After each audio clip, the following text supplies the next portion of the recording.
So, hello everyone. Hello everyone. Now we are discussing about the tension force. So tension force is also a type of force. So first మనం basic నుంచి నేర్చుకున్నాం. So for suppose ఒక example తీసుకున్నాం tension force. So మనం ఒక తాడుని తీసుకున్నాం, suppose తాడుని తీసుకున్నాం, thread రోప్ని తీసుకున్నాం. సో తీసుకుని దాన్ని టూ సైడ్స్ టైట్ చేసినాం రోప్ని. చేసిన తర్వాత ఏమవుతుంది, దీన్ని పుల్ చేస్తున్నాం. రోప్ని టూ సైడ్స్ నుంచి పుల్ చేస్తున్నాం. సో చేస్తే ఏమవుతుంది, ఇందులో ఒక ఫోర్స్ అనేది డెవలప్ అవుతుంది. సో దాన్ని ఏమంటున్నాం అంటే టెన్షన్ ఫోర్స్ అంటున్నాం. ఇందులో డెవలప్ అయిన ఫోర్స్ని ఏమంటాం, టెన్షన్ ఫోర్స్. సపోజ్ నేను ఒక స్టీల్ రాడ్ తీసుకుని ఇందులో ఆటమ్స్ అనేవి దగ్గర ఉన్నాయి అనుకోండి, very close to each other. So దీన్ని నేను కంప్రెస్ చేస్తున్నాను టూ సైడ్స్. చేస్తే ఏమవుతుందంటే దీని ఆటమ్స్ మధ్య గ్యాప్ అనేది ఇంకా తగ్గుతుంది. అప్పుడు ఏమవుతుంది, దీని యొక్క రాడ్ యొక్క లెంత్ అనేది డిక్రీజ్ అవుతుంది, రైట్. రాడ్ లెంత్ అనేది డిక్రీజ్ అవుతుంది. సో ఎప్పుడైతే ఆటం మధ్య డిస్టెన్స్ తగ్గుతుందో, సో ఇందులో ఏమవుతుందంటే ఎలాస్టిక్ బిహేవియర్ అనేది డెవలప్ అవుతుంది. ఎలాస్టిక్ బిహేవియర్ ఏం చేస్తుందంటే ఆటమ్స్ మళ్ళీ దీని యొక్క ఒరిజినల్ పొజిషన్కి రీగెయిన్ చేసుకోవడానికి ఎలాస్టిక్ ఫోర్స్ని అప్లై చేస్తుంది. సో ఆటమ్స్ మధ్య దాన్ని మనం ఎలాస్టిక్ ఫోర్స్ అని అనుకున్నాం. కానీ థ్రెడ్లో ఆ విధంగా ఉంటుందా? సపోజ్ మీరు ఒక థ్రెడ్ని తీసుకున్నారు అనుకోండి. సో థ్రెడ్ని తీసుకుని దీన్ని టూ సైడ్స్ నుంచి కంప్లీట్ చేస్తే ఇందులో ఏమైనా ఫోర్స్ డెవలప్ అవుతుందా? అవ్వదు. సో ఓన్లీ పుల్ చేస్తే మాత్రమే నీకు టెన్షన్ ఫోర్స్ అనే డెవలప్ అవుతుంది. థ్రెడ్ని తీసుకుందని టూ సైడ్స్ నుంచి పుల్ చేస్తే ఏమవుతుంది, మనకు టెన్షన్ ఫోర్స్ అనే డెవలప్ అవుతుంది. సో ఒకవేళ థ్రెడ్ అనేది టూ సైడ్ నుంచి కంప్లీట్ చేస్తే అప్పుడు ఏమవుతుంది, స్లాంగ్ అవుతుంది, టెన్షన్ ఫోర్స్ అనేది డెవలప్ కాదు. సో నెక్స్ట్ ఇంకో కండిషన్ చూద్దాం. Next condition,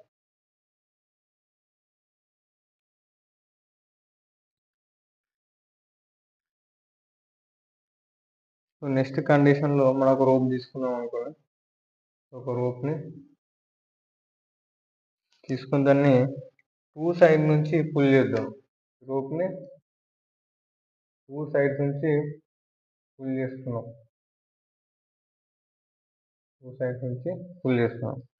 so two side నుంచి పుల్ చేస్తే ఏమవుతుంది, సో ఇందులో టెన్షన్ ఫోర్స్ అనేది డెవలప్ అవుతుంది. సో ఇందులో ఆటమ్స్ అనేవి విధంగా very close to each other ఉంటాయి అనుకోండి సపోజ్. సో ఇప్పుడు థ్రెడ్లో దాని షేప్ని మెయింటైన్ చేయడానికి ఏం చేస్తుంది, ఈ యొక్క థ్రెడ్ని దాని యొక్క షేప్ని సో మెయింటైన్ చేయాలి. ఓకేనా.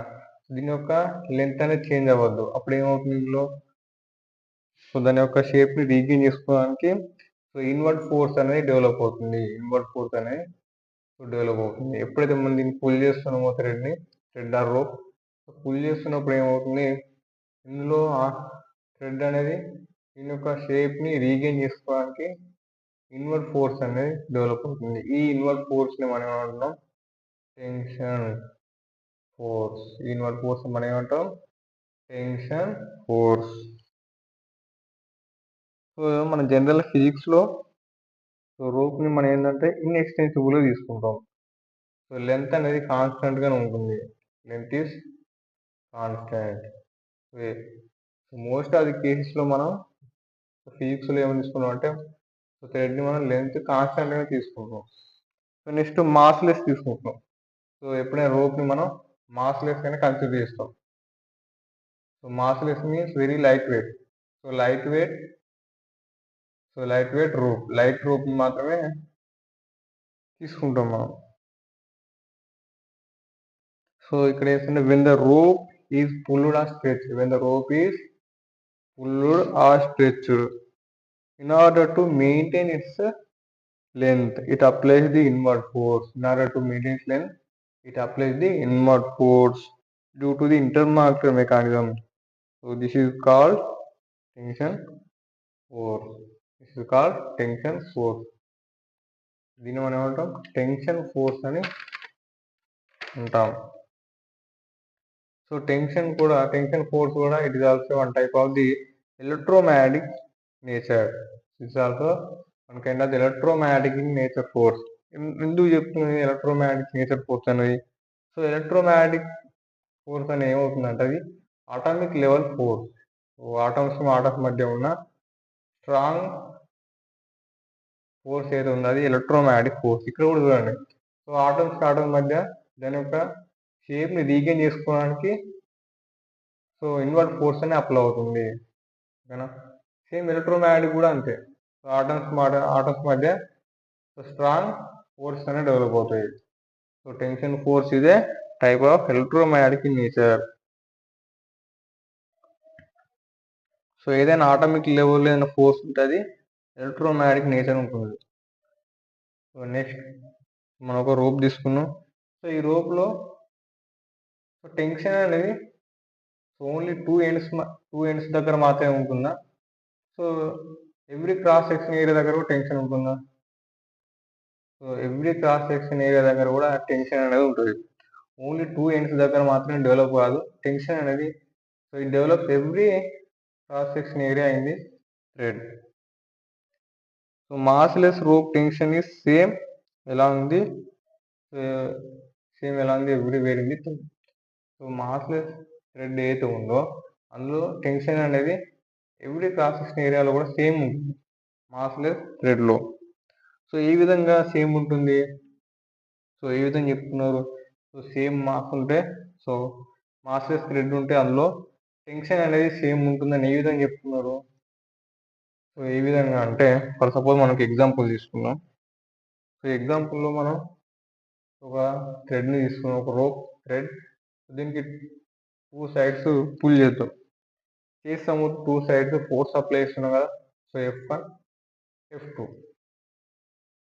సో ఇక్కడ ఏమవుతుందంటే, ఇక్కడ మనం F1 is greater than F2 తీసుకున్నాం. F1 is greater than F2. So F1 అనేది సో ఎక్కువ ఫోర్స్ అప్లై చేద్దాం కంపేర్ టు F2. అప్పుడు ఏమవుతుంది, థ్రెడ్ అనేది మూవ్ అవ్వడం స్టార్ట్ అవుతుంది. సో అది ఈక్విలిబ్రియం కండిషన్ నుంచి సో థ్రెడ్ అనేది మూవ్ అవడం స్టార్ట్ అవుతుంది, అంటే యాక్సిలరేషన్ అనేది డెవలప్ అవుతుంది. సో మనం ఏం చేద్దామంటే, రోప్లో ఒక స్మాల్ క్రాస్ సెక్షన్ ఏరియా తీసుకుందాం. ఈ యొక్క స్మాల్ క్రాస్ సెక్షన్ ఏరియాలో ఏమవుతుంది, టెన్షన్ అనేది acting here. So tension is acting T1 and T2. T1 and T2. So two tensions are acting. So the small cross section area లో small mass is dm. So ఏదైనా object move అవుతుందంటే అది ఏ లా కింద వస్తుంది? ఇక్కడ thread అనేది move అవుతుంది, అది ఏ లా కింద వస్తుంది? ఇది రెస్ట్ పొజిషన్ లో లేదు, మూవ్ అవుతుంది. సో ఏదైనా ఆబ్జెక్ట్ అనేది మూవ్ అయితే అది ఏ లా కింద వస్తుంది? అది సెకండ్ లా కింద వస్తుంది. Newton second law. So Newton second law మనకి ఏం చెప్తుంది? So F is equal to MA. ఇక్కడ ఫోర్సెస్ అనేవి ఏమున్నాయి? T1 and T2 two tension forces are there. So మనం ఏమన్నా T1 minus T2 two forces is equal to, so here the mass is dm and A. So మనకు massless rope లోపల, so massless rope మనం తీసుకున్నట్టయితే, so massless rope or so light weight rope తీసుకుంటే అక్కడ DM అనేది 0 అవుతుంది. There is no mass. So mass లేకపోతే ఏమవుతుంది? సో డిఎం అనేది 0 అవుతుంది. డిఎం 0 అవుతుంది ఏమవుతుంది? సో ఇది 0 అవుతుంది. అప్పుడు ఏమవుతుంది? T2 is equal to so T1 is equal to T2 అవుతుంది. సో ఇక్కడ ఏమవుతుంది? So T1 minus T2 is equal 0. So అప్పుడు ఏం రాయొచ్చు? T1 is equal to T2. So tension in the both T1 and T2 is equal to 0. అంటే tension అనేది so ఎక్కడ తీసుకున్నావో tension అనేది ఈక్వల్ గా ఉంటుంది. So everywhere if you take anywhere in this thread, so the tension is same in everywhere. So ఇది massless rope లో. So massless rope లో same tension ఉంటుంది. సో ఎక్కడ క్రాస్ సెక్షన్ తీసుకున్నా, so tension is always pulling nature, మనకు already తెలుసు. So this is about the tension force. Tension 4. So next వీడియోలో మనం టెన్షన్ సంబంధించిన ఎగ్జాంపుల్ డిస్కస్ చేద్దాం. సో ఏ విధంగా క్యాలిక్యులేట్ చేయాలి టెన్షన్. సో మన ఛానల్ సబ్స్క్రైబ్ చేసుకోండి. సో ఇలాంటి వీడియోస్ అనేవి వస్తూనే ఉంటాయి. సో నెక్స్ట్ వీడియోలో మనం ఇంకా క్లియర్గా నేర్చుకుందాం.